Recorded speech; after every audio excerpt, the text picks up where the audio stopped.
Two nerds that know, where we get to talk about all sorts of random shit, and you get to listen. Please send us any questions that you may have later. We are down to just the core group, the three amigos for tonight. We have Tank, the Unicorn King. You guys should have seen his costume last night. It was freaking fabulous. And then we have here at Fort McPoffle, Galdagoon, and you know me, Duchess Bobby. Also with us tonight is Dogface Dog. She has been very interested in the agenda and kept knocking it out of Mark's hands and then laying on top of the articles. That is a very cat move from the dog. Our dog is part cat. Our dog is like 75% cat.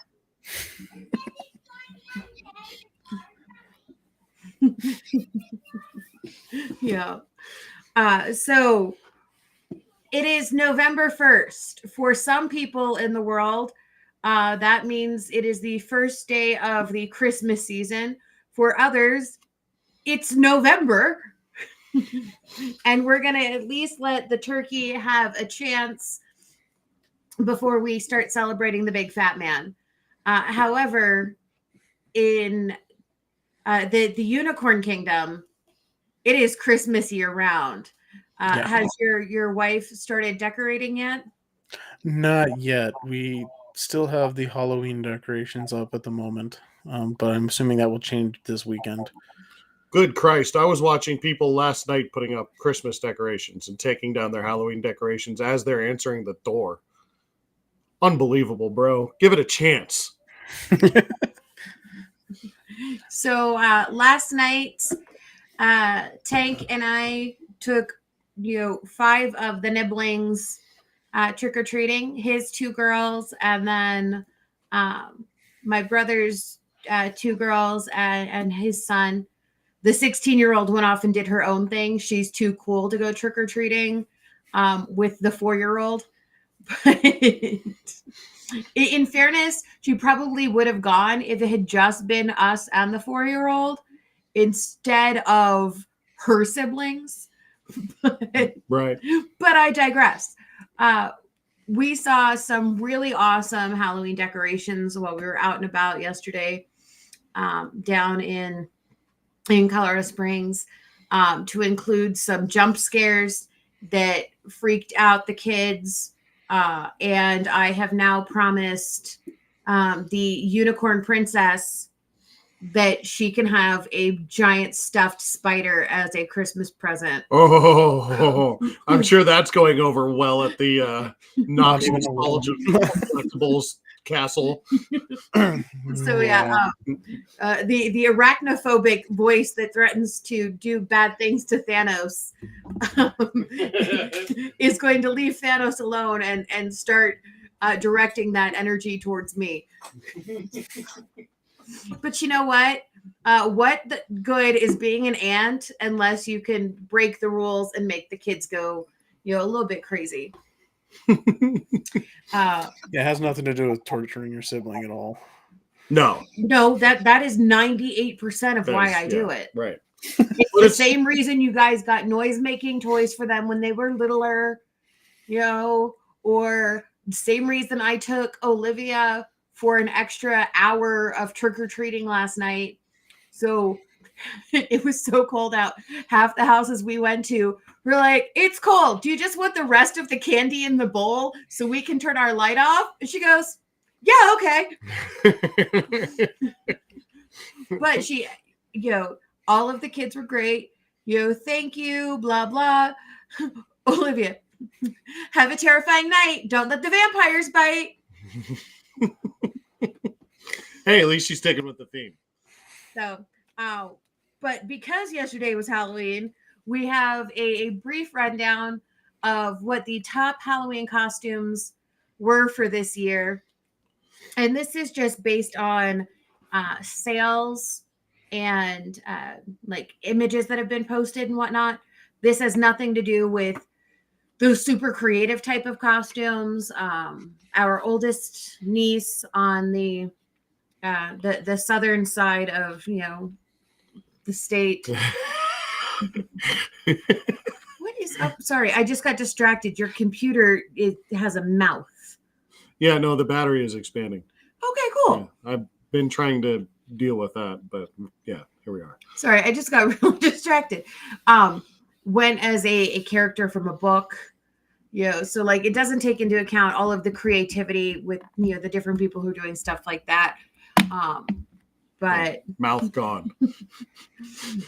But I thought it was interesting. So we're gonna do a real quick rundown of the Halloween costumes, and then we're going to get into the nitty gritty and talk about Halloween candy, bests, worsts, and as a father who has seen much Halloween candy, get your opinion on what was the most popular to hand out, at least in the area where we went trick-or-treating. Oh, yeah. Okay. So according to CNN, I have the list from them, and then I also have the list from the visual capitalists. Because if you're going to be looking for, costume ideas, why not go to those places? The top 10 ranking starting at 10 and going to 1. Number 10 was being dressed as a bunny. I actually didn't see any bunnies when we were out yesterday. Did you see any buddy? But not any bunny. No, I did not see that. Ninja. There were a crap ton of ninjas. It's an easy costume. Cowboy. So a bunch of those, including the inflatable ones. Any Woodies? No, there was not. Surprisingly. It was too cold for that. Your Halloween was Woodyless? Well, the trick-or-treating was. Halloween wasn't. Dinosaur. Wednesday Addams. And they're giving the credit for Wednesday Addams being on the list from the Wednesday show on Netflix. I also think it's because it's a really easy costume. Yeah. I've done Wednesday and Morticia both a number of times. Well, and I wonder how much of that is actually Wednesday Addams or how much of that is actually somebody who's not normally a goth girl pretending to be a goth girl, because I saw a few of that yesterday where it was like, you clearly don't dress like that every day, and that's why you're going as that. But that's a normal day for a lot of people. Well, what I wore to the office yesterday, I wore cat ears, and a nightmare before Christmas oversized sweater. That's a normal day for you. That's I posted the picture, and that's what everybody's saying. It's like, well, the difference is I have Halloween nails. There's blood dripping from my fingernails. Okay, fairy, which the unicorn princess had wings at one point before she had to put on her snow coat. Yeah. Yeah, until it got too cold. What was it? You said it was like 18 degrees when we were out last night? Yeah, by the time we were heading home, it had gotten down to like 18. Fucking stupid. Yeah. A witch was a big one. So that was number 4. Number 3 was Spider-Man. Spider-Man. Which we didn't really see a ton of Spider-Man. Spider-Mans? There's a couple. Yes, Spider-Mans. Because if it was Spider-Man, they would have to be in a group. And then they'd all have to point at each other. Exactly. Princess. Spider-Mans. And then the number 1, according to both CNN and Visual Capitalist, was Barbie. Now, the various interpretations of Barbie based on the Barbie movie, because Barbie movie really does have so many different types of them represented and different characters. But also, apparently, people were going as Oppenheimer. Well, yeah, because they had to watch Oppenheimer before they watched Barbie, so they know about Oppenheimer now. So you just wear a big hat and are skinny. not on the most popular costume list, but on a costume to watch for was Barbenheimer. So I really want to know how somebody dressed up like that. I want to try to find pictures. If I'm we on it. find them, let me try that again. After Galdagoon finds them, we'll post them. I mean, Let's see. But yeah, yeah, Barbie, Barbenheimer, Wednesday. Oh, and then the other one was to go as a bear of any sort. And I think that that is a complete crap out to say that being a bear is, one of the top costumes, simply because it says any bear. Yeah. But that means poo. That means, a teddy bear. That means a grizzly bear. That means cocaine bear. Well, this year is Freddy. Yeah. oh yeah. Well, and actually, from that, we can jump over to the fact that Five Nights at Freddy's is #1 in the theaters right now, and also streaming on Peacock. Yes, it had a huge weekend. Yeah. And apparently, one of the high schools in Colorado Springs watched it in their history class. That's fun. Going back to the Barbenheimer conversation, so there's a lot of dudes in pink suits. Yeah. And then there's a lot of couples. So the girl goes as Barbie and the guy goes as Oppenheimer. So that's what I'm seeing on the internet. That makes sense. Pretty good looking suit. So, Yeah, seen Five Nights at Freddy's? I did watch it actually. It's decent. It's a decent little horror movie. Apparently, it's the best opening weekend for any Blumhouse production ever. That doesn't surprise me. They make really good stuff, but it's not easy to advertise because you don't know anything about the story. And this one just, it's got a giant worldwide following. So yeah. Blumhouse is more of a cult thing, and it's nice to see that gets some mainframe TV, mainstream media. Mainstream media coverage. Yes, and they also doubled the biggest opening for pre-Halloween weekend ever. Wow, nice. So, I'm sure some of that was due to the snow.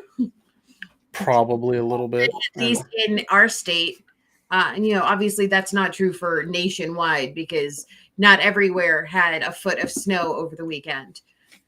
Well, yeah, and it actually made 50 million global. Holy mother.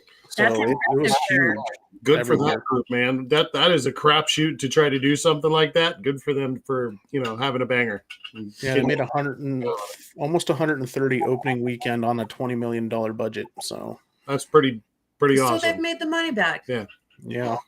I remember when Five Nights at Freddy costumes were all the rage, like 5 or so years ago, 6 years ago. Yeah. Right. And, but now it's even more so. But also the costumes have improved. Instead of just like the super flimsy plastic mask, some of the ones that I did see were like the full, like basically a furry suit. And I remember playing the game when it first came out. And I think where a lot of this is coming from is there's the nostalgia from that group of characters in that game and just seeing what they do with it. It's the same way, every time a Resident Evil story comes out, we're all going to run to it because we just love that content. Well, and it taps into that weird part of, especially our age group with the kind of weird mascot, Chuck E. Cheese kind of perspective. The showbiz pizza from hell. Exactly. So, that taps into some of our memories from our childhoods. And who wasn't scared of a fucking giant animatronic horror show when they were a child, Exactly. I didn't go to Chuck E. Cheese for the first time until I was an adult. And I was there like as friends of the parent, because my parents were like, no, we're not paying for you guys to go to Chuck E. Cheese. It's shitty pizza and you can play video games at home. Yeah. But the food is still crap. It's awful. And they have this is something that I don't know if you guys know, but I know you know this because we've talked about it. But if you use DoorDash Oh, and Pasquale's you try pizza. to get Pasquini's pizza, you are ordering from Chuck E. Cheese. Yeah, that's their. Pasquini's That's Pizza their is a secret kitchen. It's their name. ghost kitchen.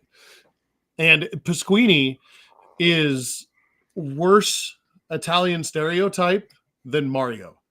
We've been to a couple of kids' parties in the last couple of years, and I'm always just blown away at the Pasquini character every time because they don't have the characters anymore. So they do have a mouse who comes out and says hi. You know, they do all the kids at once, and they get to come out and sing a song with them.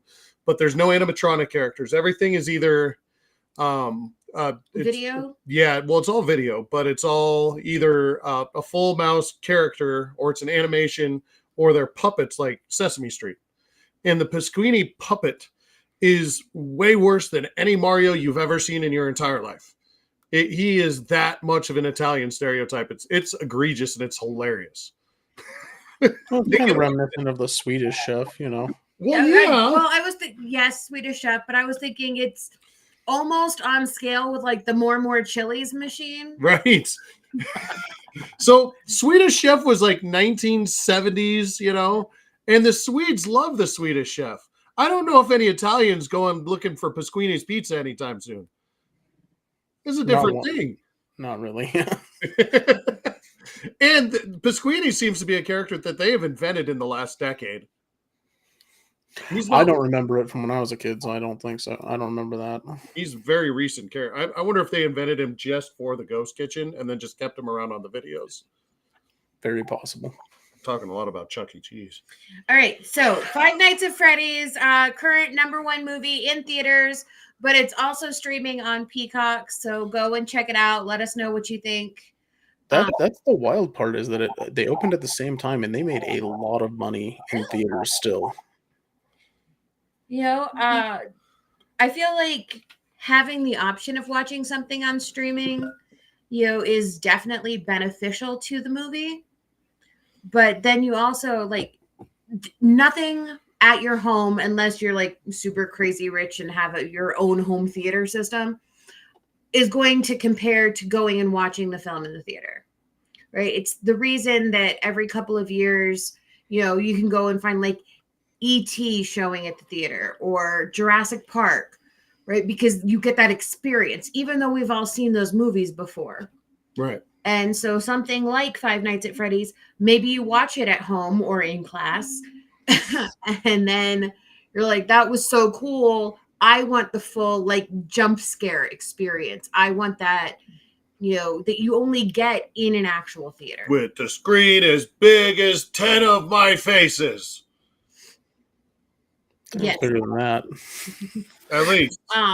Actually, there's another. I'm jumping around on the agenda now because there is. Which movie was it? Dun, dun, dun, dun. Oh, right. There's a new adaptation of Stephen King's Salem's Lot that they're talking about not releasing it in theaters at all and just having it go direct to streaming on Max.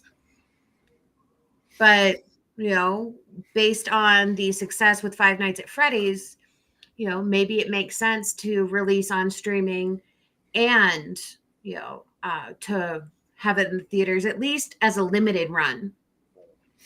Well, and yeah, not a lot of that is motivated by the fact that they're running out of material, apparently, which, you know, when you kill the contracts on half of your content and then you run into an actor's strike, that's what's going to happen. Right.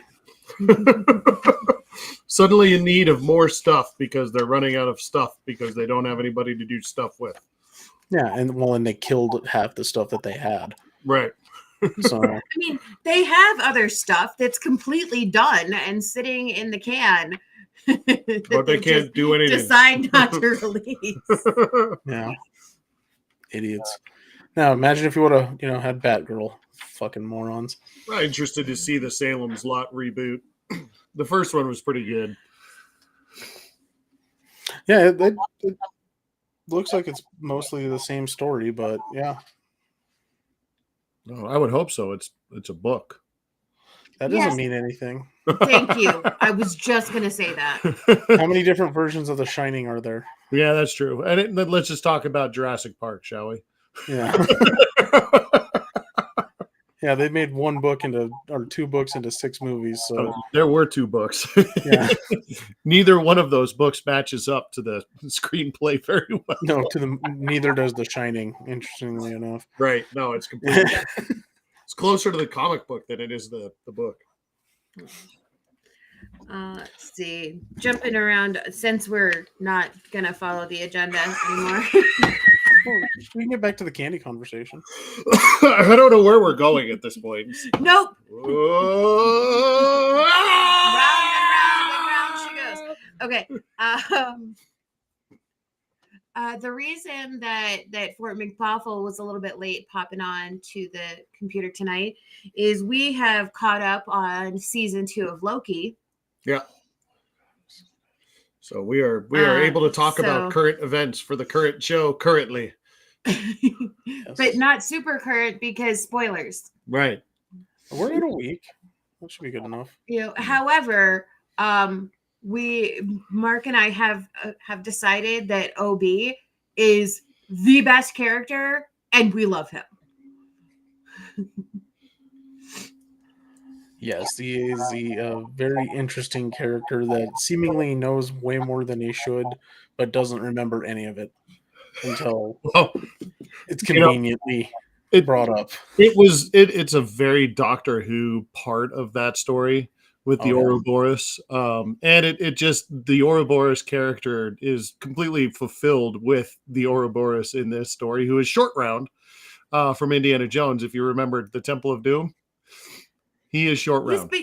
This is true, but when I first saw him, I went, oh my God, it's Data from Goonies. He went Data from Goonies, but he's Short Round. I also may remember his It's just, where do you know him from? There's a lot of cultural nostalgia with this actor, and the Ouroboros, if you guys don't know, I believe it's Norse, but it's a snake or a dragon, and it's always depicted eating its own tail. So if you've ever seen that circle with the snake eating its own tail or a dragon, that's what it represents. Infinity. So it's really funny the way they've added this character to the story who actually has no information and destroys his own information as it comes in. And, it's interesting seeing them use that Ouroboros as, a living example in a human body. It's really kind of fun. And he's just hilarious.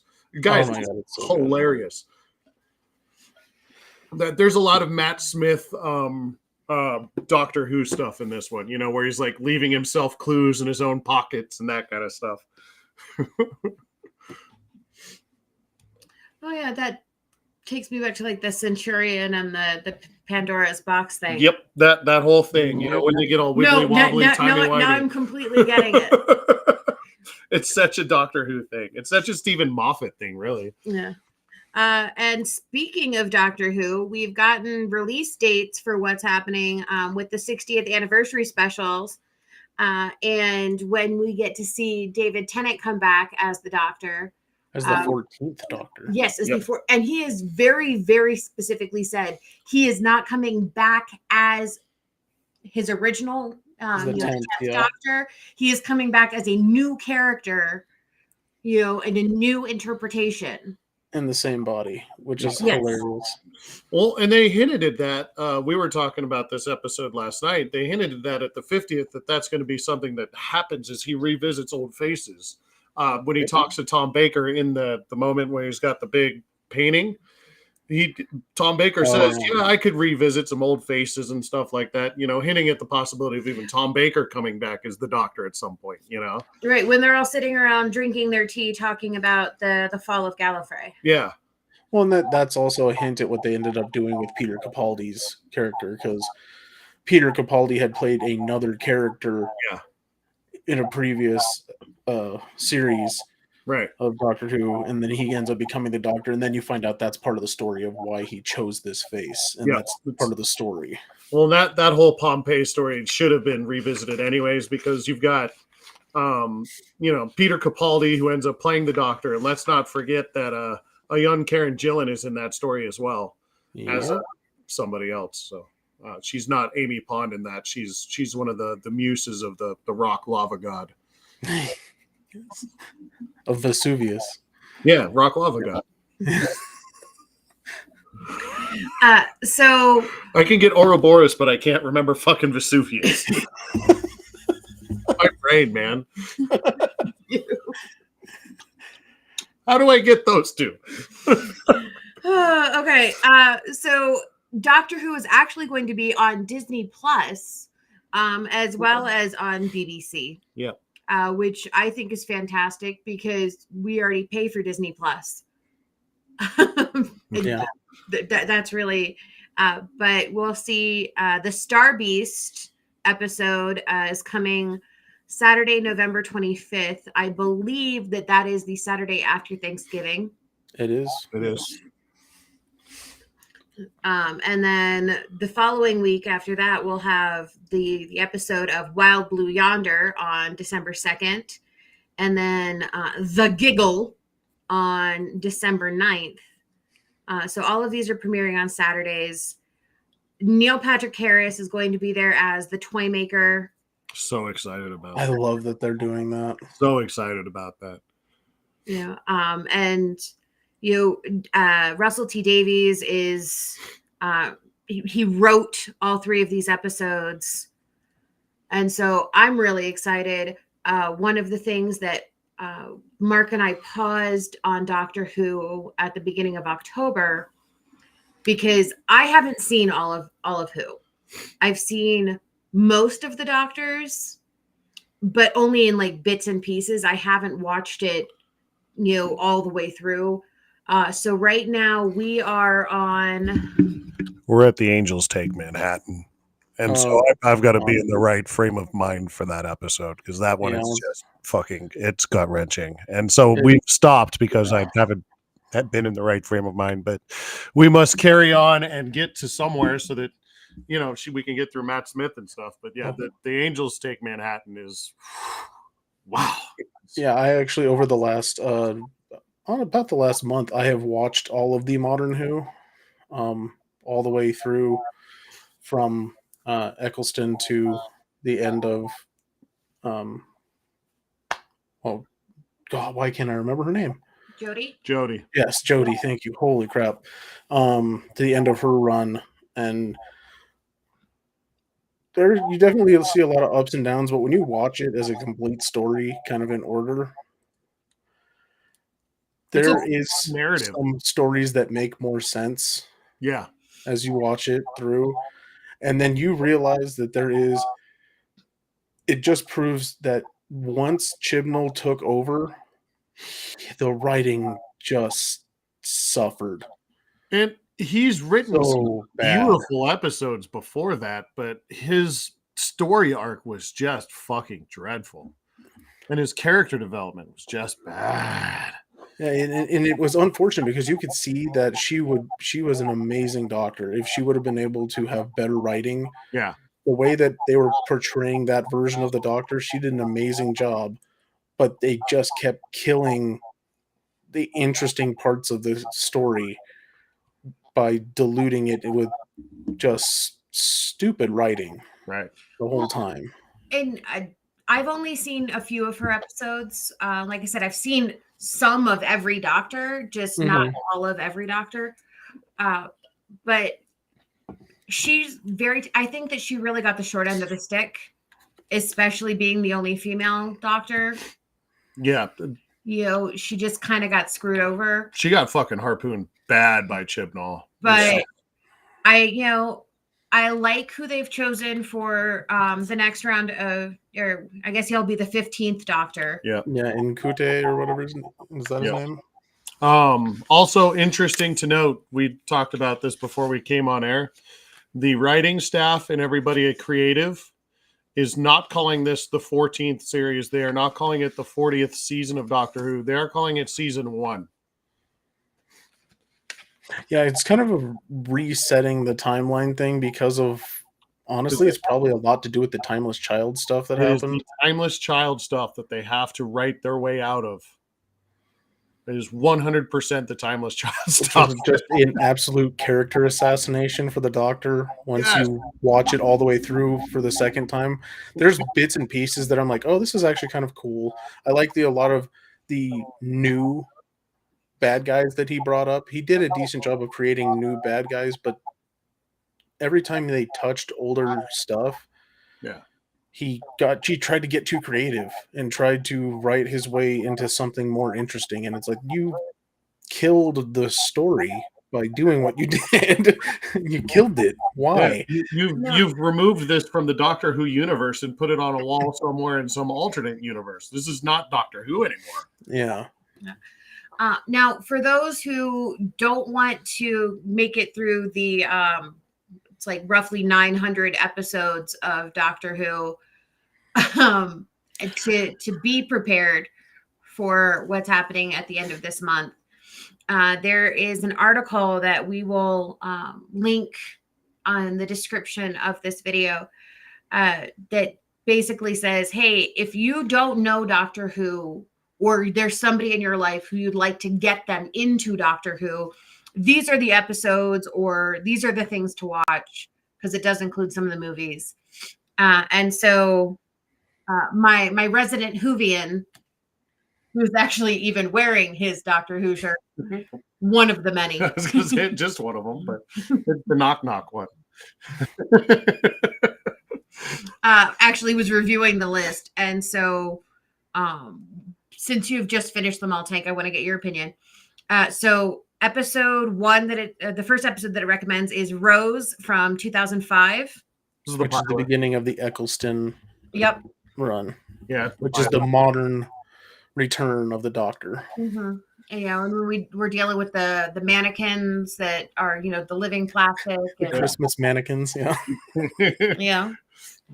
Plus, Rose is just such an incredible character. Like, I love her. And not only that, but you get the sense right off the bat with that episode, and I think it's hugely important through all the Doctor Who stuff, is this series, yes, it contains this mythical, whatever you want to call him, just this creative genius who can do whatever with the fuck he wants and stuff, but it's not a story about him.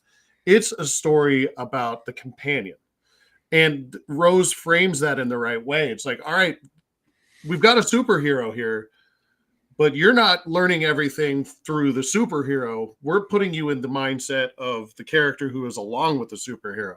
So you need to know almost everything you can about Rose before she gets into the TARDIS with the Doctor, because you already know the Doctor. Even any iteration of the Doctor has roughly the same attributes, right? They're going to try to save humanity. They're all about making sure that there's no guns involved, as little death as possible. Those kind of things. You need to learn about the character traits of what Rose is, or Donna Noble, or any of those people are, before he brings them into the TARDIS, because that influences the way the Doctor goes too. It changes the entire course of the Doctor's life with the way that these people are. So Rose is just as much about learning about the Doctor as it is about learning about Rose. And that's a huge part of the Doctor Who universe, is the companion. True. The next episode that this article recommends is Blink. And that's actually one of my very first Doctor Who episodes. The beauty of Blink is it's a story with the Russell T Davies writing and the Russell T Davies story arc. But it was the first story, I believe, that was written by Stephen Moffat. And his ability to use timelines and that's another good one where they're putting things in places and things, and there's the transcript and, all this stuff. It's a really easy way to get lost in all of the timey-wimey, and that's actually where that line comes from, is that episode. Yeah, wibbly-wobbly, timey-wimey. Yeah. That's hanging up in our bedroom. But that's the way to start, is you get that sense of, okay, these are the rules of engagement in this situation. You get all of that right away. It's awesome. It's great.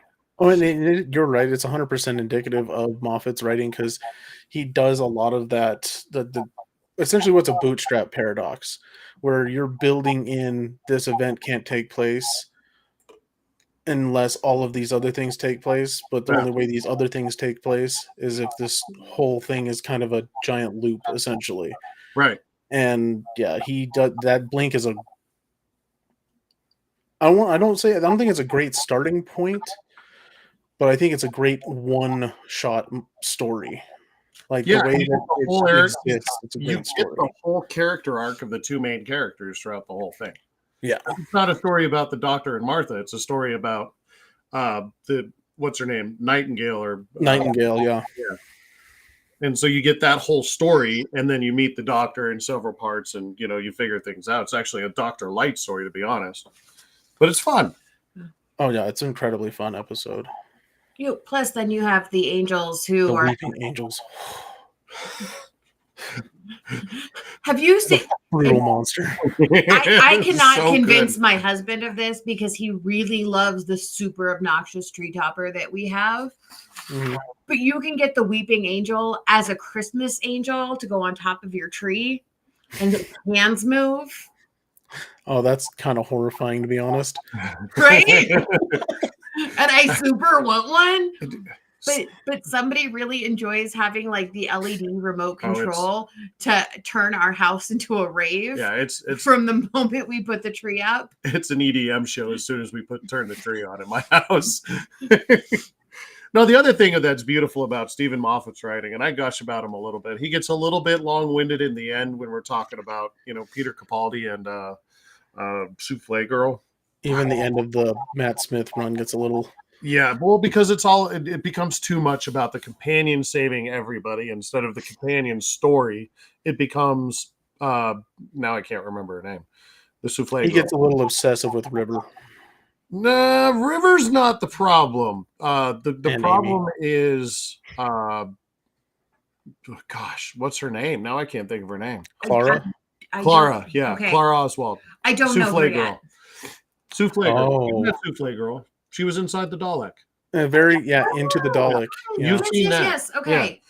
I didn't know that she was the souffle thing. She did the souffle thing because she kept trying to make a souffle and kept fucking it up. And well, and that's the Doctor technically a different. That's technically a different version of that same person. Well, they all are, seemingly, as you figure out later. But when you eventually figure that out, yes. He uses that character as a crutch to save the Doctor and the whole thing over and over again. Instead of it being, let's talk the Doctor into saving things, Clara has to save everybody, and that's how it works. But his writing is his baddies, man. It's the Weeping Angels. It's the silence. Like you turn around and you forget that they were even there. It's so beautiful the way he writes these characters that just terrify you.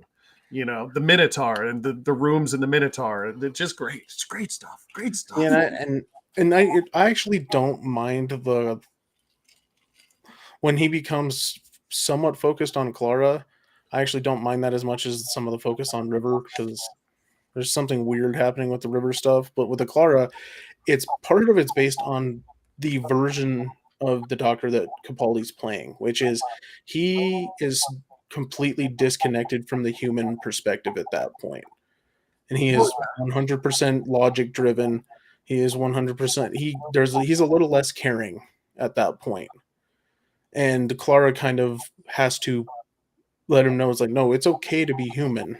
Well, that's part of the whole Doctor thing, but the problem I have is it becomes too much about her doing the things to take care of it rather than pushing him to do the right things. And that's her story, though. It's just too much for me. I get a little too much, but that is her story. She loses everything that holds her and ties her to her humanity, so she just wants to become the Doctor at a certain point. And that's a big chunk of her story, is that when you get to the end of it, she became reckless. She became like immortal, or thinking that she was immortal, or that she. We don't want to go too much into this because she hasn't seen any of this. Okay, sorry. It's okay. Yes. I've been trying to get away from spoilers of the stuff she hasn't seen yet, but you know what? At this point, yes, there's spoilers for me, but it's been out for a while, so it's still great storytelling. I think I'm leaving out the really important stuff, because that you do need to watch to experience, I think.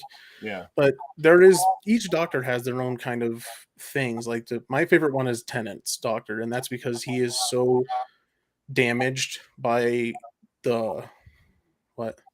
No, I agree. He's pointing Oh, at himself. He's yeah. like, yes, me too, Yeah. me too. He That was is, he is so damaged by what happens during the Time War that he is angry, he's bitter, he's beaten, and then through all of his experiences, he eventually gets to the point where he thinks he can do whatever he wants now, and he Yeah. became so aggressively arrogant about what he's capable of doing that he just starts destroying things.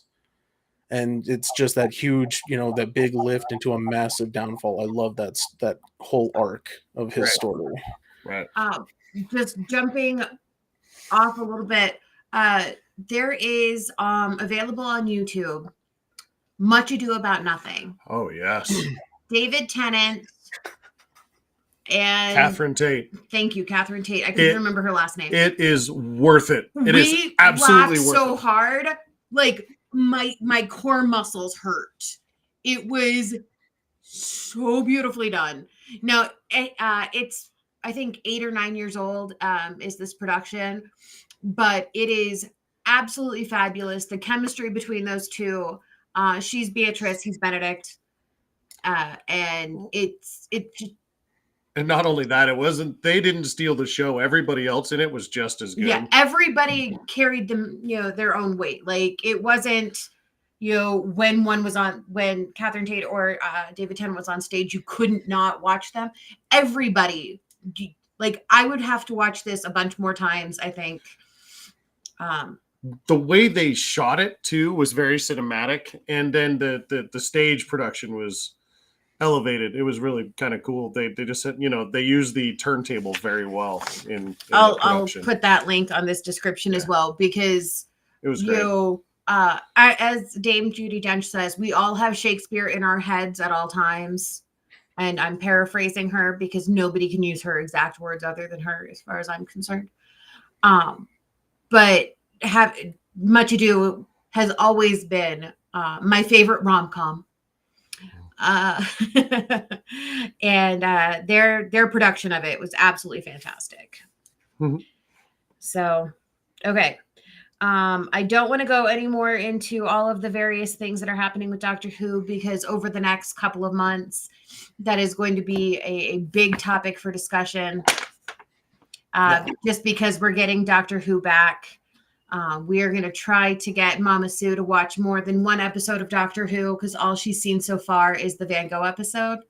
Oh, which is a beautiful episode. She loves it. So we want to try to get her on board with all of this as well, and get a completely different perspective. Which, if you're trying to catch up on the modern version of Doctor Who, which starts with Rose and Christopher Eccleston, I think it's all on Max all the way through it is the end of Jodie's run. Yep. It's also available on whatever the BBC streaming is. BBC Player or whatever they call it. Like iBBC or BBC Plus, or it's available in both locations. So it is available for streaming. Watch it and follow back up. There are almost 1,000 episodes of content here. You're not going to get to be able to watch it before this stuff comes out, unless you don't have anything to do and a shit pile full of money to do it with. Or your tank and just put it on in your earbud while you do 100 other things. What I recommend is Google search The Doctors. Find one that you like the way he looks in his outfit, and start with his first episode. And you learn a lot about the Doctor. You learn a lot about the companion he's with, and then you get to go on the story. The Christmas invasion, when Tennant's first episode is brilliantly done, because you learn about him. And they have the same companions, we talked about Rose. The Matt Smith episode. The deleted scene where he's trying to say fantastic. Yeah, he can't get fantastic right, so he just drops it. It doesn't feel right with these teeth. Yeah. So, but it's pick the first episode of The Doctor that you most aesthetically like, and just run through it. And you get 3 seasons of it. And you'll like, or Eccleston, you'll get 1, so you get 10 episodes, and that's it. But you get 3 to 4 episodes of everybody else, or 3 to 4 seasons of everybody else, and it's enough to get a taste of what is good and bad, and you can get a good sample size of if you like it or not. Oh, and each one does have it very much have their own dynamic as the Doctor. Like Eccleston's obviously fresh off the Time War, very angry, very hostile towards most people. Yeah. He's my favorite Doctor. He does an amazing job. He just unfortunately his run got cut short because of off-screen issues that they've never fully divulged, and he hasn't either. And we're not going to force that out of him. And then you get into the Tenant run, which is broken, is a good way to put it. He's very broken, as Yep. you know, and then Capaldi, where he or no, Matt you Smith, skipped sir. Matt Smith. which Matt Smith is very whimsical, very over the top, very down for any adventure, and just doesn't want to grow up. Almost Matt Peter Smith Pan. On the is other one hand- of our brothers-in-law. Yeah, I said that right. His favorite Doctor is Matt Smith. Yeah. What Matt really enjoys about Matt Smith is his ability I to was take. talking about Ian, but Oh, Also well, what Ian. Matt really enjoys about Matt Smith is the fact that he can be whimsical and kind of almost Tom Baker-esque with his stuff, and childish and kind of a dweeb. And then you piss him off, and there's very dark fire, yeah. and there is darkness, and he is just angry, and he's right back at it. And that's what Matt likes, is that dichotomy of the two Doctors with him. yeah. Okay. And then, but yeah, watch that. We could talk about Doctor Who for another 4 to 7 hours. Yeah. Oh, I could talk about running out of material. Right. So we may end up just doing an all Doctor Who episode of Nerds That Know, probably early December, after we've seen at least one of the new episodes that's coming out with the 14th Doctor. That sounds good. But Sounds good to me. that way we can just focus. Crap. Now I want to keep going because I have another thought on Doctor Who. Okay, no, we're not doing going it. to say anything, but the last thing. We're not doing How it. dare you? I'll save this. I will save Gaslighting us on and the we'll Doctor use Who it later. talk. There is one unfortunate thing. Spider-Man though. Across the Universe is on Netflix. Well, I just want to say there's one unfortunate thing. When the early Doctor, the first 24 series, is that right? Yeah, there's a lot of stuff missing still. There's a lot of stuff missing, and There- unfortunately, they're doing what they can to rebuild it. Yeah, they're finding bits and pieces, especially the second Doctor gets fucked over quite a bit. Yeah, there's missing entire story arcs from a couple of them, unfortunately, because they just destroyed the tapes, played over the tapes, all kinds of stuff. So you are going to unfortunately have some. I think there's still 30 something missing episodes, something like that right now. I think there's more than that, but yeah. And that's Well, they pieced a lot going of back it to the together. 60s, yes? Yeah. Like 60s and 70s Doctors. Yeah. So it would have been the second Doctor, was a lot of it, which would have been late 60s. Yeah, then they pieced a decent amount of it back into animated stuff and audio stuff, but that's harder to find. Right. I'm just letting people know. Right. Spider-Man. Spider-Man Across the Universe. Spider can. If I don't push this forward, we're not going to move off of Doctor Who.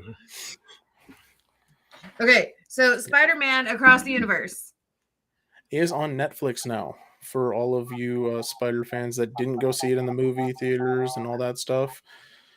Continuing the Miles Morales story and the Spider-Verse story. Did I send you that TikTok about the Miles Morales costume? With his friends trying to talk him out of trying to be Miles Morales and just telling him to be Spider-Man? No. Did I send you that one? No. I guess we'll have to link that video too. I'll have to find that one. Yeah. I'll just tell you a hint. It's slightly it's a color issue that's the problem with this guy playing Miles Morales, and he can't figure it out, and his friends won't tell him directly. I'll see if I can find it. It's pretty funny. See, here's the thing: Henry's favorite Spider-Man is Miles Morales. That is, on the color scale, very much opposite of Miles Morales. Yeah, the little blonde-haired, blue-eyed, glow-in-the-dark white boy that is our nephew does not look like Miles Morales, but that is his favorite Spider-Man. And Miles Morales is great. He has his whole reasons behind it. took him to Denver Comic-Con earlier this year, and his mom had purchased him a Spider-Man mask. Well, it was a Peter Parker Spider-Man mask. So when he found a Miles Morales mask, he's like, Mimi, can I please get the right one? When you guys open your TikTok, you'll have the link. Okay. So recommend you guys checking that out. More things happening on streaming. The Aquaman trailer, Aquaman and the Lost Kingdom. It doesn't look completely dreadful. And they are seemingly trying to get rid of as much Amber Heard as they can. So yeah, she is. She has been. Well, that was reported to have happened. So here's the thing. yeah. Like, when the whole trial with Amber Heard and Johnny Depp, like everybody's like, oh, Johnny Depp's gonna get dropped from everything, he's scum, blah blah blah, because of all of Amber Heard's accusations. Turns out they were all false accusations, and now everybody's like, Amber she shits on people's beds. Is a giant. I was going to say she is a giant pile of poo, but if you have her at your home, she may also leave you a giant pile of poo. A literal turd sandwich in your bed. But Amber turd. It doesn't look like it's going to be a terrible movie. I'm wondering if Mama Sue, who is the biggest Jason Momoa Aquaman fan I have ever met in my life, will be as obsessed with this film as she was with the other. She will watch Aquaman nonstop. She likes that almost as much as she likes the Superman, the Kansas thing. The Kansas thing, yeah. Oh Jesus, the Kansas thing. Yes, but see, that is just the one line from Superman. No, I know. Whereas this is the whole movie. Like, yeah. But there are worse things to become obsessed with. Yeah, murdering is one. Kansas City Chiefs is another. Yeah. Okay. I'm just being obvious. Like, you don't want to get addicted to murdering people. Like, that's not cool. No, murder. I'm actually on the least amount of THC that I've been on to start one of these. Oh my God. Okay. Oh, so this is just your natural silliness coming out, huh? Yeah. The book series Empyrean, Ella, Jess, and I, who are our own little fantasy book club within our family, have all been reading Fourth Wing. The second book comes out November 7th, but it's already gotten enough of a following that Michael B. Jordan is working with Amazon Studios to develop that whole series into a made-for-streaming show. Now, I was so obsessed with Fourth Wing, I finished it in about 2-3 days. I thought you were going to say 2 or 3 hours. No. It's too long for that, potentially. Well, I probably could have if I was reading the physical copy, but I had it on audiobook while I was working. But you don't get to set the pace, but the very final moment in the audio in the book is there's this big reveal, and then the end. I love books like that. And I love books like that when the second book is available. No. It's the only one so far. I'll grant you, the next book is available in a week. I have gone through books like this where the next book doesn't come out until the following calendar year. But when I finished Fourth Wing, I had to reach out to Jess and to Ella and say, this is all Ella's fault and she sucks and I don't like her anymore. Because she sent me a message, we're starting reading the book today. That means you have to start reading now too. And so I did. But So the fact that they're talking about turning this into a series, it's very cool. It's got griffins and dragons and wyverns and magic and All the fun stuff. It's fantastic. I highly recommend reading the book series. As you get into the first book, currently the only book, I think it's like 20 or so chapters in, there are some intense sex scenes, which first off, really weird on audiobook when you're at the office. Second, then there was that whole conversation of, oh my goodness, is my niece old enough to read this? She's 16. She knows what sex is. Like, I'm not saying, but she has the internet. When she was in kindergarten, she explained that mommies and daddies have to have sex for mommy to get pregnant. Because, it's true. It is true. So it's not like she doesn't know what it is. It's just, in my mind, she's 5. And so cannot be reading, this graphic scene. Hilariously, she, in my mind, is 3 years old, jumping up and down on our dorm room bed, yelling the word fuck. So, yeah, I mean, there you go. You weren't there for Jen's wedding when 2-year-old Ella is dancing on the 4-poster, like spinning around on the pole of the 4-poster bed, going, drop it like it's hot, drop it like it's hot. Because Aunt Bobo taught her that phrase. Well, apparently that's what you do on a pole. So, the fact that she's not a delinquent in more ways than one at this point is impressive. But they're talking about turning the Empyrean series into a made for streaming on Amazon. So far, the fantasy series that Amazon has taken ownership of, I think they've been doing a really good job. And so I'm excited to see if this can actually happen. Right now, there are not any timelines or anything. It's still completely in discussion phases, but I'm hoping that it happens. Hopefully they don't do what they did with the first part of Wheel of Time and slow roll the shit out of it. Yeah, well, we'll see. Right. We will find out. But the character development in the book is really important. So even if they do slow it down a little bit, I think it'll still, because they're at a war college learning how to wield magic and fly dragons. Oh, fun.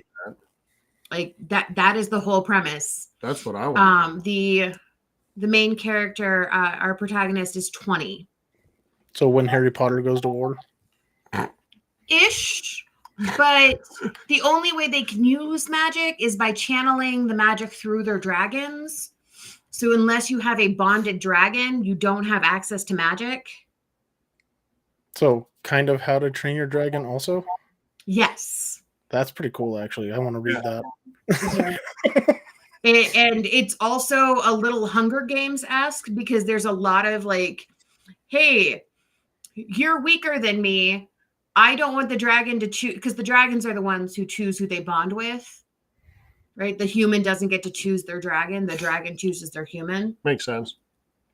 And so the dragon also. One of the humans can be like, hey, other human, there's a possibility that you'll get a dragon and I won't. So I'm going to kill you. Oh, so child murder. Awesome. Well, adolescent murder, because they're all in their 20s. Oh, okay. So young adult murder. You don't get to go into the college until you're 20. Then they go to big boy jail. Oh. No, they don't go to jail. It's completely acceptable. It actually spells out what the rules are of the war college. And you gotta watch your fucking back. It's like the 24/7 championship. You cannot attack a fellow cadet while they're asleep, or when you are in formal formation. Like the whole squad is together. But you can kill them any other time you want to. It's literally like the 24/7 championship in WWE. And this is called The Fourth Wing. Is that what you said? Yeah, The Fourth Wing. That book find was released in 2021. Like I said, the second one is coming out next week. And I really hope that she doesn't have another 2 years in between books 2 and 3. Or at least not as bad of a spoiler end. But it's so good. It's so good. The way they describe the characters, the family dynamics, there's rebels and it. Anyways, I recommend reading it, and I really hope that Michael B. Jordan and Amazon can work together to make this into a show. That'd be fun. All right. Yeah. I want to read that book now, though. I gotta find that. Yeah. Jess has 2 copies. Oh. And I know that Ella was 140 pages away from the end as of Monday. So I'm guessing if you ask her, she can bring it this weekend for family dinner and you can borrow it. I may have to do that. You have piqued the man's interest. You have. Yeah. Like I said, I recommend it.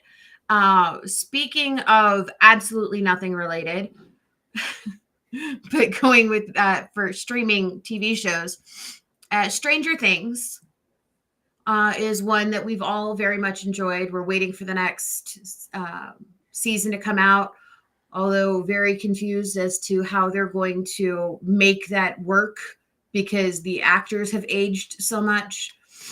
And a lot of the actors don't want to be there anymore. Apparently. Right, they want to do other things because they're over it. So what has happened recently is there is a prequel for Stranger Things called The First Shadow, and it is a stage play. Very similar to the way The Cursed Child, with Harry Potter. Technically that was a sequel, not a prequel, but it was written to be a stage show to continue building on. And so there's a play for Stranger Things, and performances officially start this month. It sounds super interesting. So it takes place in Hawkins, 1959. And you get Hopper, you get Bob, who dies really early on. Yeah. You get Joyce. So. And a young Henry Creel. Yes. Yeah. That's kind of cool. It sounds fun. It does. Oh, is that stage performance coming anywhere near us? As far as right now, it's just not. This is your fault. It's still in previews in various cities. It's not currently scheduled to be in the Colorado Springs, Denver area, but I don't anticipate that it'll be too long before we do see it. Denver especially has become a hotspot for traveling casts and for preview shows.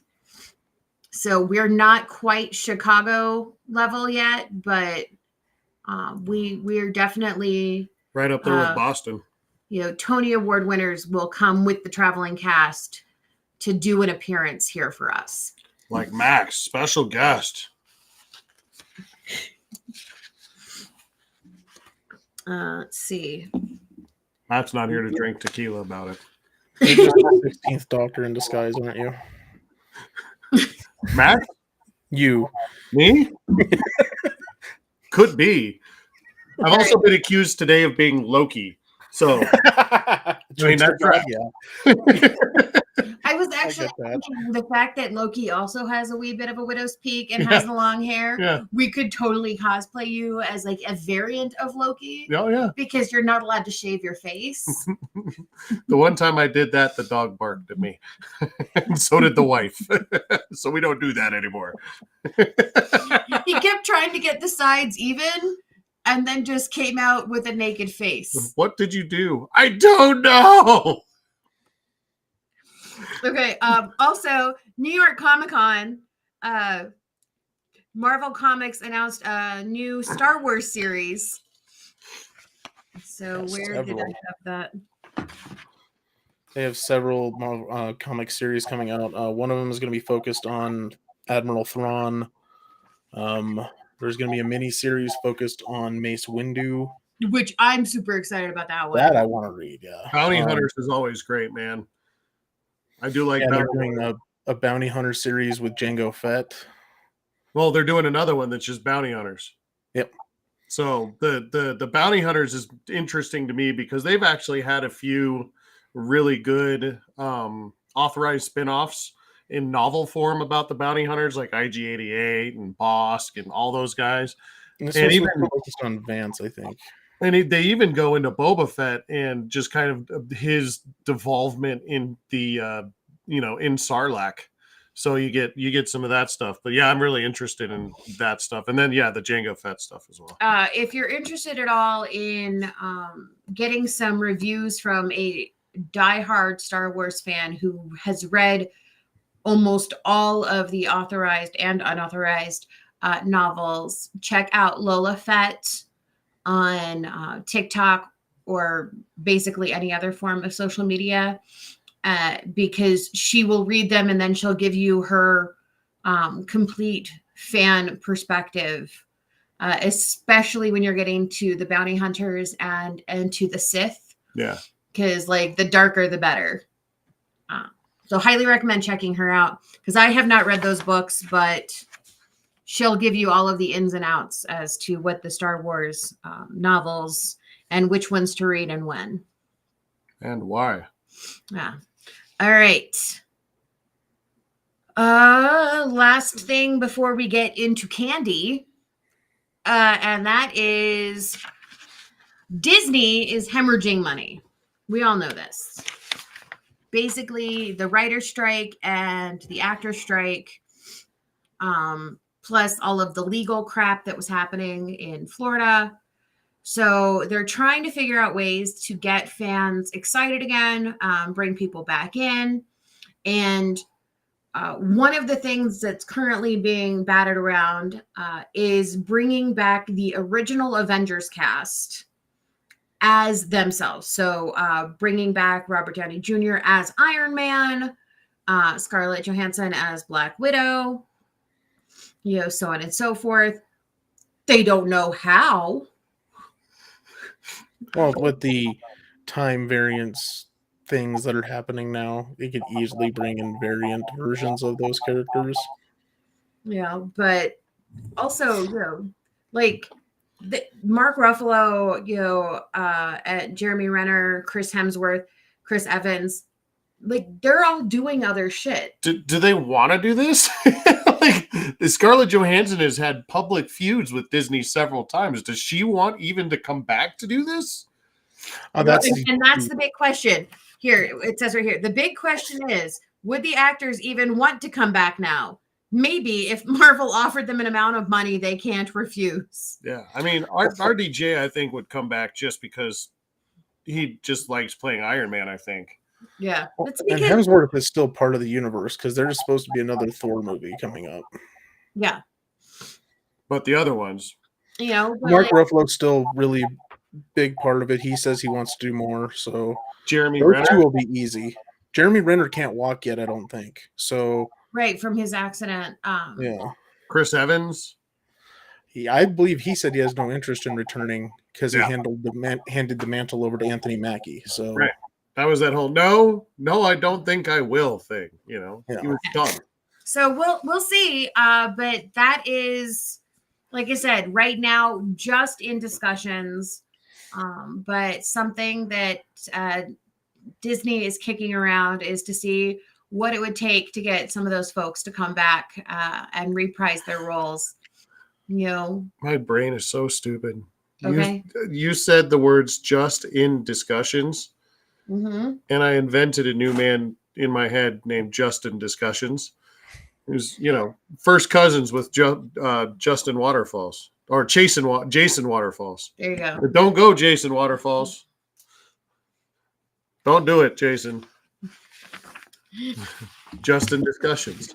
Sounds like a talk show host. So I would say rather than, dipping back into the nostalgia bag, which is only 15 years old, by the way, come up with better storylines with your current products. Well, the problem with creating storylines is they couldn't for a while. Yeah. Well, let's work on that then. They didn't have anybody to write them because they couldn't. They didn't want to write. Yeah, but let's just say that they've had some decent misses recently that they could have written better. They could have told something more interesting, something more, palatable to the masses in some ways. Yeah. All right, I'm taking that really long pause and going with palatable. Let's talk about candy. There we go. See, this is the part that Matt's not good at. He just wants to continue the conversation. Normally, my segues suck, but I try. Okay. They're better than some. At least you try to segue. We don't even try. No, we just skip right on to the next thing. Barrel through it like a brick wall. All right. So, I have here multiple lists of the top ranked Halloween candies and the worst Halloween candies. Our sources for best Halloween candies are from Food 52 magazine online. And the other one was, and The Thrillist. Thrillist. Because they had an article called Best Halloween Candies of All Time. So best Halloween candies, I'm just gonna skim through the list and tell me agree, disagree, and whether or not the children's would agree or disagree. And will you pull up King Goon's notes, because he had Two notes. had thoughts on that as well. His 2 sentences, he said. Yeah. We're not going to go with the Russell Wilson trick or treat thing that he did. $100 bill. Because I feel like that is the best thing that I could have gotten when I was trick or treating. Yeah. Go to each person, be like, trick or treat. Here's $100. Okay. Well, and I think I told this story on air last night, but maybe I didn't on the other show. But I have a regular who his Halloween tradition is he buys 2 giant candy bags. And the first kid that comes to the door, he gives that kid both bags of candy. Doesn't open them, just gives them to them. Here you go, trick or treat. Turns off his light and goes and turns on a movie and enjoys the rest of his night. That's a pretty good one, too. I was telling Take that, and Mia overheard. She's like, I want to go there. Okay, so Tootsie Rolls, which oddly enough are also on the worst candy list. I like Tootsie Rolls. I like the big ones, like the big rectangular ones. What are you typing? Okay. Sour gummy worms. I also like going back to Tootsie Rolls, I really like the cherry ones and the orange ones. And I would take the vanilla ones. I would take the orange one and a vanilla one and put it together, and it was like an orange Julius. The orange creamsicle thing, and that's gross. It's fucking delicious. Okay. Skittles are on the top list. I'm okay without Skittles, to be honest. I don't mind Skittles, but I don't remember ever getting sour gummy worms for Halloween specifically. No, but they're in the wee packs now. Yeah. Oh, that's right. Trolley does their mini things now. I think rather than the caramel apple lollipops, though, like the ones that's the apple lollipop actually dipped in caramel. Those are awesome. Those are bomb, and I feel like they're only available in October and November. The sour gummy worms, I think, should be replaced with like warheads or something like that. Seems more accurate to Halloween candy-ish. I've seen a lot of warheads this year, so I would agree with that. Or what are the fucking Sour Patch Kids? Those things are great. Those are the best. All right. Patch candy ever. Going down the list, Tootsie Pops. Oh, classic. Yeah, I'm okay with them. They're okay. Okay, Starburst. Yes. I like the pink Starburst, but I was also that very provocative, 16-year-old who would like put the Starburst in my mouth with the wrapper still on and like, look what I can do, pull the wrapper out. It's like tying a cherry stem with your tongue, being able to unwrap a Starburst. It was a thing in the early 2000s. Oh, Hey, gorgeous. look at the ears. Hey, Fort Pot. Hey, Do not yell into the mic, please. Daddy, did you choose Unicorn King? Because yesterday was Halloween. Yes, I did. Hey, May, we were just asking best Halloween candies. What do you think is the very best Halloween candy? Well, the best Halloween candy in the state of Colorado is actually Skittles. Okay. What about the I worst like Halloween candy? peanut butter, and M&Ms. The worst Halloween candy is peanut butter M&Ms? No, that's my favorite. The worst Halloween candy in the world is Warheads. You don't have to yell, baby. Which is funny because Uncle Gonzo just said those are his favorites. I said that they're delicious. So you can bring all of your Warheads to family dinner on Sunday, and maybe Uncle Gonzo can have like 7 of them at one time. We'll feed them to Max. Sir, please stop moving the mic. Hey, Uncle Gonzo. Sorry, guys. Skittles are the best Halloween candy in Colorado. Okay. All right. Little Opehe, what do you think? Little Opehe? Dad, I like your name. Hey, the Unicorn King. Hey, guys, can you say hi to the Unicorn King for me? Bye. Okay. Good night, sweetheart. Love you. Little Opehe, what's the best candy that you got for Halloween yesterday? Lollipops and M&Ms. Lollipops and M&Ms are the best ones. Well, What are the ones in there that you don't like? There's none I hate, but if you want medicine and you don't want the medicine that you have, the pills that you can have are Smarties because they look like pills. Okay. I was wondering where that was going, and it did not wind up where I was expecting it, and I was happy about that. Okay. Good night, sweetie. We love you. Good night, see ya.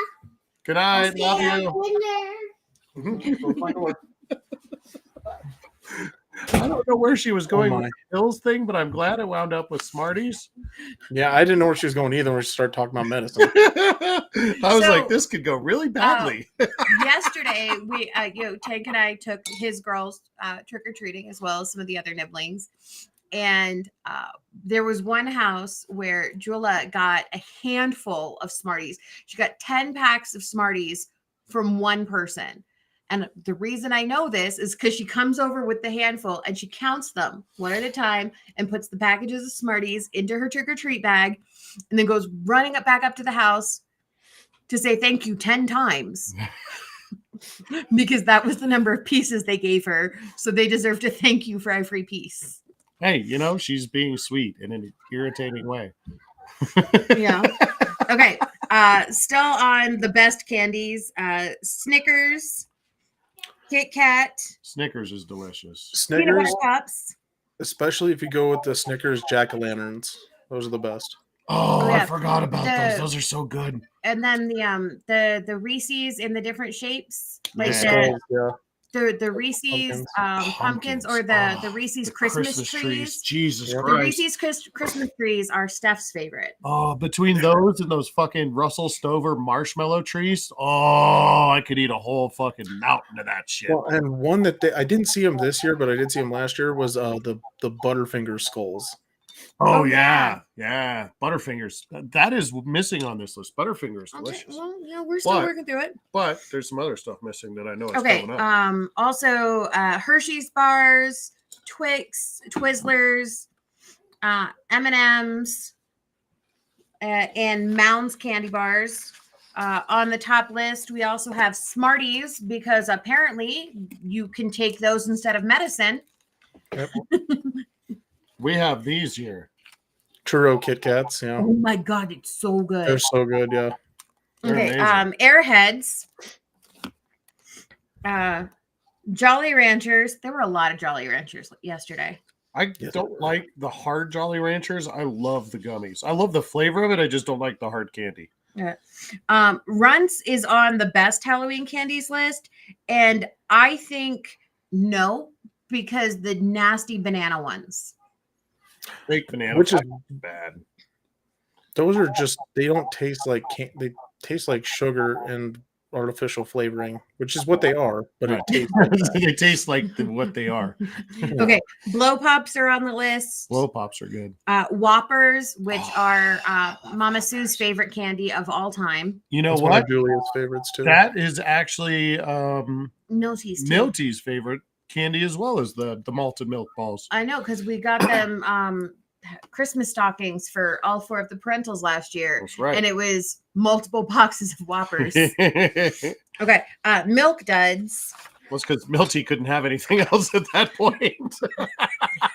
He was still very much in the hospital. Okay, then we have Milky Ways, Laffy Taffy, Oh, I forgot about that. Oh, Nerds.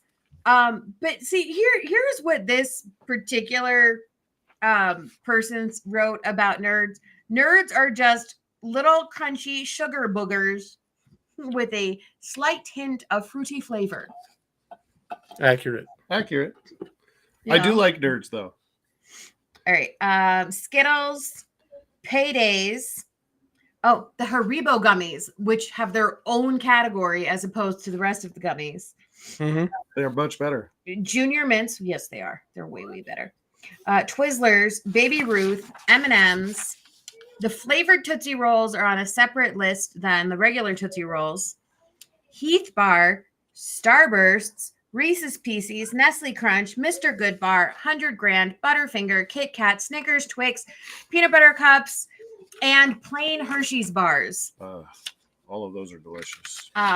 Every time Tank's girls got a plain Hershey bar, they would go over to their mother and say, "Mommy, this one is for you," because their mom is weird and will put ranch dressing on that chocolate.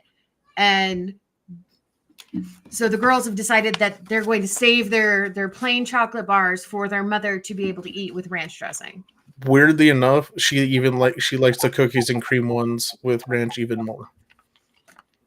I'm just gonna sandbag the shit out of that and just say Matt's addition to that list is anything full size. Yeah. Okay. Just because I don't want to acknowledge. It's okay. She was lamenting the loss of ranch ice cream because they don't make it anymore. Okay. And she's very sad about this. Have you, the same guys who make that ice cream are the ones that just released all those Stranger Things flavors, the Scoops Ahoy flavors? Have you seen the list of those flavors? They're okay. I had the SS amazing. butterscotch. It's all right. It's okay? Yeah. The other ones are amazing looking. The list of them are just incredible. All right. Okay, now we're getting into the worst candies of all time. I got this from Spoon University and Mashable.com. Mashable. All right. Now, it's funny because some of the items on these two lists are also on the best candy list. Makes sense. Okay, Laffy Taffy. I agree that you should go on the worst candy list because I hate Laffy Taffy. It's not good taffy. I Tootsie like the Rolls grape ones. are on here.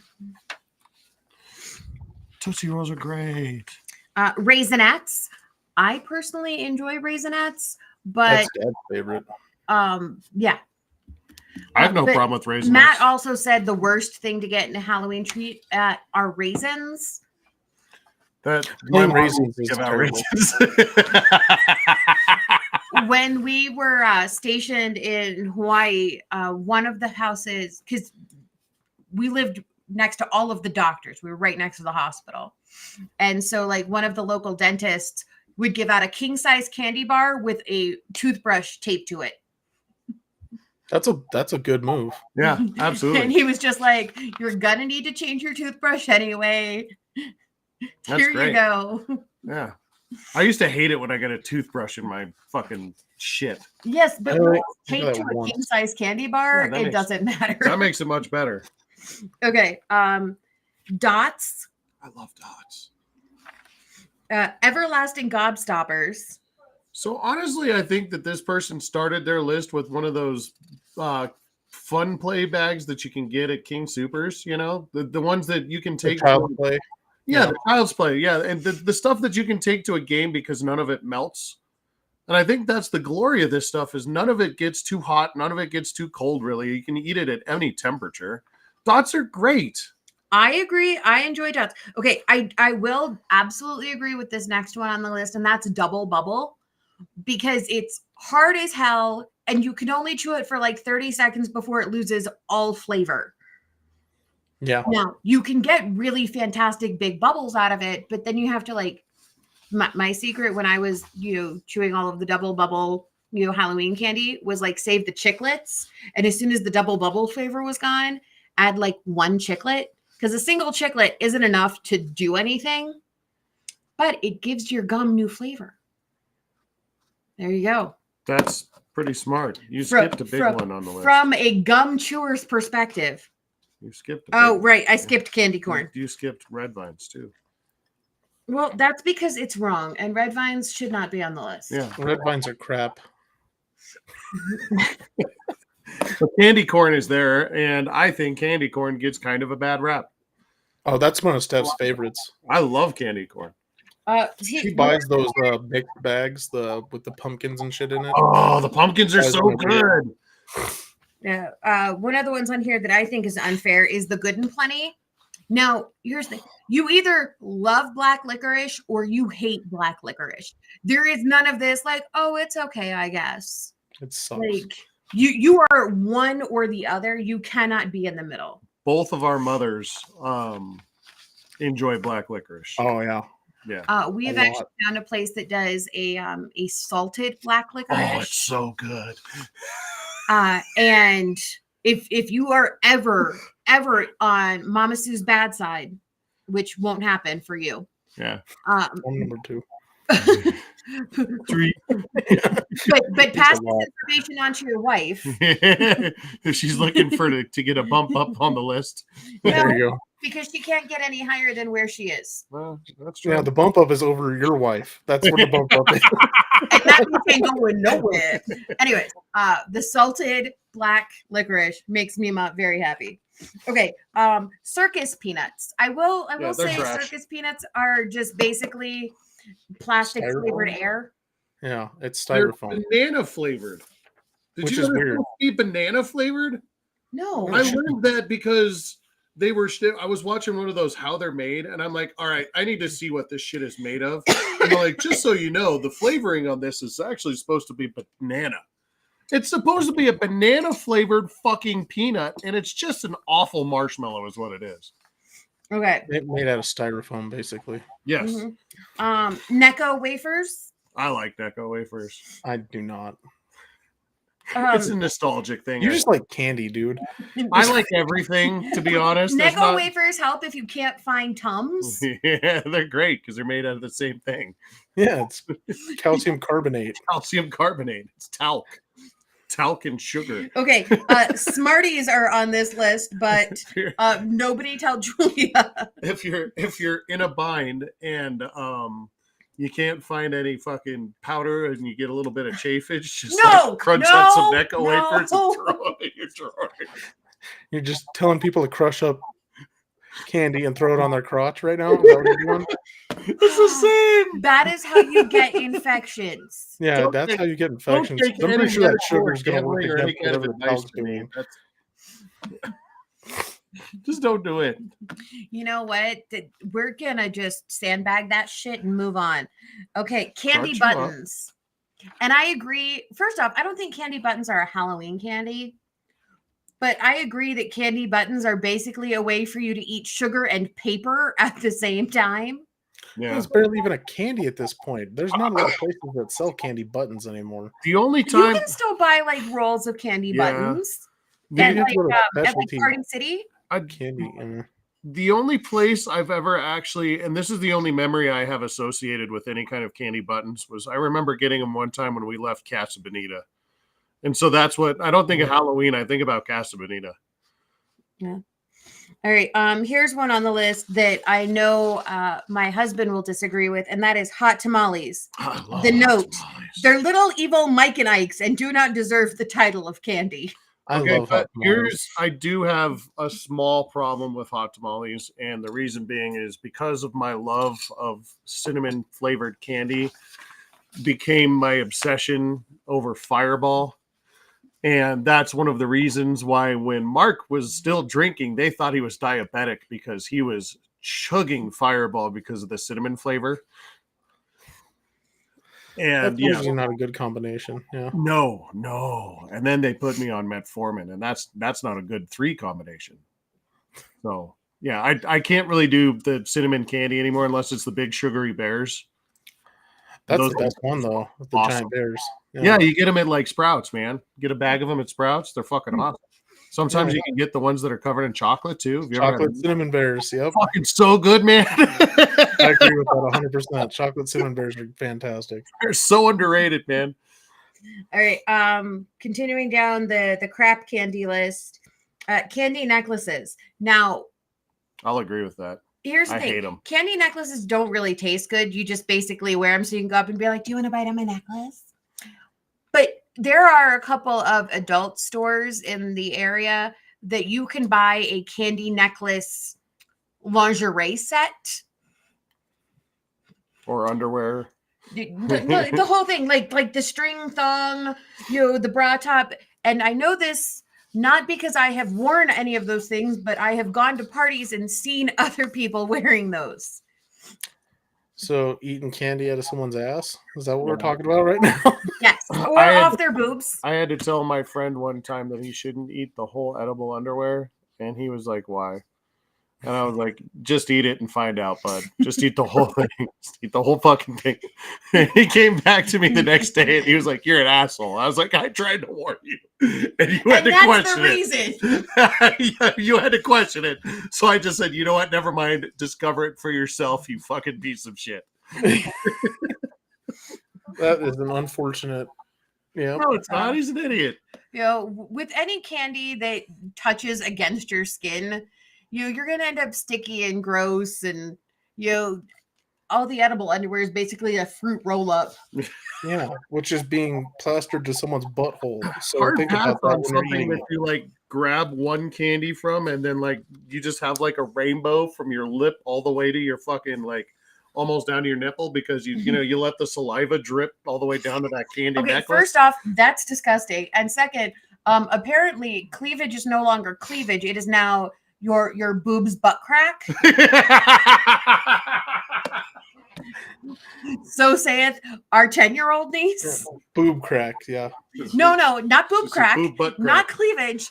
It's the boobs butt crack. Mimi, no wonder you're cold. You can see your boob butt crack. You can all Love you too. I can always see the boob butt crack, and I love it. But anyways, Okay. continue. The last candy on the list that we're going to discuss are Werther's, and I feel like Werther's gets a really bad rap because it is old lady candy, but I feel like the yellow cellophane butterscotch candies are more old lady candy than the Werther's are. And Werther's now comes in so many different options. You can get the creamy, chewy ones. You can get like the caramel apple. You can get chocolate. You can get the really nasty coffee ones. So Werther's gets a bad rap, but butterscotch is for old people. And I know that because that's Mima Sue's favorite. Pop quiz trivia question about candy. What is the difference between Mounds and Almond Joy? Almonds, and then the chocolate is different. That's right. Which one is which? Mounds is milk chocolate. No, it isn't. Mounds is the dark chocolate. Almond Joy is milk chocolate with an almond on That top is of all of the coconut correct. goo. I know this because those are two of my favorite kind of bars. And they are delicious. I like those, and my absolute favorite though is Milky Way because I liked the Milky Way where they did the only caramel, and it was just a giant fucking caramel. Yeah, just bigger. Yeah. It was just like a fucking 6-ounce bar of caramel wrapped in milk chocolate. I mean, everybody has their favorite candies. I like candy. Yes, you do. Mark's is anything made with sugar. That's right. That's why we don't keep any in the house. That is also true. Except for this one. Yeah, but That's also one for both of us. Yeah, which is why it's not all the way gone. Yeah. So Halloween was fantastic. Thanksgiving is coming up. But more importantly, so is Doctor Who. And expect to get a full Doctor Who centric episode from us at least after one of the episodes has aired, if not a couple of them, after Thanksgiving. Yes, you're raising your hand. Don't forget about the newest holiday in the McPherson household, Franksgiving. I'm sure you've heard it a million times. I can't help Weirdly it. enough, no, I haven't. No? No. You can just call it Tanksgiving There you go. instead of Thanksgiving. It's a Is day that what where someone Tank gives and me a I tank? eat, Because that sounds fun. which is also named Wednesday. Any day where Tank and I get together and eat is not Thanksgiving, but it should be. Tank has his own little turkey. Julia is a Thanksgiving baby. Yep. No, it was Steph went and started labor on Thanksgiving with Julia, and I was gonna say something about basting.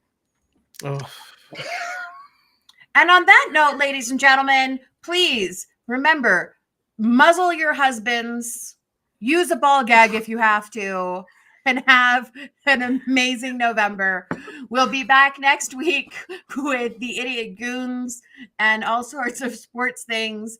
Check out Pew Pew Pick'em every week as they're talking about which football team is going to suck less. And Are you and I talking tomorrow morning, Frank? we might want to after the news that just came out. And apparently catch one of the shorts of the fellas tomorrow when they talk more sportsy shit. Yeah. Yes.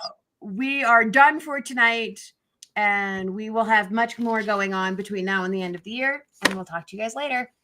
Bye.